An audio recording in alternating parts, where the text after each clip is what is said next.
L'exploitation capitaliste n'est qu'un cas particulier de l'exploitation libérale que nous avons déjà présenté.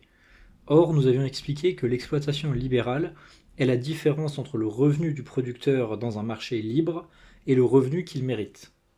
Plus précisément, elle est permise par l'existence d'un écart entre le travail marginal et l'utilité marginale qui détermine le prix de la marchandise, et le travail brut de plus-value économique méritée qui a été fourni. Or, le capital est une marchandise comme une autre.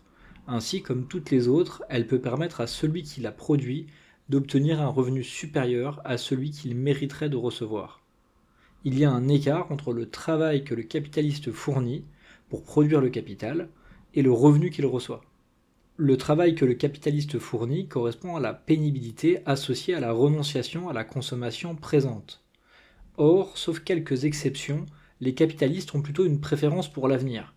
Ils ne fournissent aucun travail en renonçant à la consommation immédiate. Concrètement, cela signifie qu'ils investiraient quand même leur capital si la rentabilité sans risque dont ils bénéficient était proche de zéro. C'est pour cette raison que le taux de rentabilité sans risque est une très bonne approximation de l'exploitation capitaliste.